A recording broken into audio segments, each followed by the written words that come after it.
Guys, ഞാൻ വിചാരിക്കുമായിരുന്നേ നമ്മുടെ electronics ഒക്കെ ഇല്ലേ, അത് പൊട്ടിത്തെറിക്കില്ലോ ഓവർലോഡായിട്ടും പ്രഷർ കൂടിയിട്ടും ഒക്കെ ആയിട്ട് പൊട്ടിത്തെറിക്കില്ലേ? എന്തുകൊണ്ട് നമ്മുടെ മനുഷ്യന്മാരുടെ തല പൊട്ടിത്തെറിക്കുന്നില്ല? ഞാൻ ആലോചിക്കായിരുന്നു, നമുക്ക് സ്ട്രെസ് കൂടാറുണ്ട്, ഓവർലോഡ് ആവാറുണ്ട്, നമ്മൾ ബേഴ്സ് ടൈപ്പ് സിറ്റുവേഷൻസ് വരെ വരാറുണ്ട്.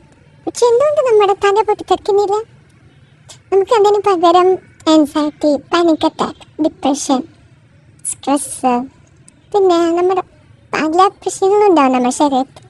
അതിന് പകരം ഇതൊന്ന് പൊട്ടിത്തെറിച്ചിരുന്നെങ്കിൽ പല കാര്യങ്ങൾ പല ആൾക്കാരും നമ്മൾ പ്രഷർ ചെയ്തായിരുന്നു. നമ്മുടെ വർക്ക് പ്ലേസിലാവുകയാണെങ്കിൽ ജോലി സ്ഥലത്ത് നമ്മൾ തന്നെ പ്രഷർ ഇല്ല, ഓവർലോഡ് നമുക്ക് തരില്ല. ഇത് ഓവർലോഡ് തരുന്ന സമയത്ത് നമ്മൾ പ്രഷർ ആവും, തല പൊട്ടിത്തുടച്ചിട്ടുണ്ടെങ്കിൽ ഇതൊക്കെ നിൽക്കും. പക്ഷേ അതൊന്നും ആരും സംഭവിക്കാത്തത് കാരണം നമുക്ക് എന്താണ് സംഭവിക്കുന്നത്, നമ്മുടെ ഉള്ളിൽ എന്താണ് സംഭവിക്കുന്നത് അവർക്ക് അറിയാത്തത് കാരണം ഇതിലൊക്കെ ഇങ്ങനെ നമ്മളെ ചുറ്റുന്നത്, നമ്മൾ ഫാമിലി ആയിക്കോട്ടെ, വർക്ക് ചെയ്യുന്ന സ്ഥലത്തായിക്കോട്ടെ, റിലേറ്റീവ്സ് ആയിക്കോട്ടെ, എല്ലാവരും നമ്മുടെ തലയ്ക്ക് തന്നെ പ്രഷർനെസ് ഉണ്ട്. അപ്പോൾ ഇതൊന്ന് പൊട്ടിത്തെറിച്ചിരുന്നെങ്കിൽ ഇതൊക്കെ നിൽക്കുമായിരുന്നു. എന്താ നിങ്ങളുടെ അഭിപ്രായം?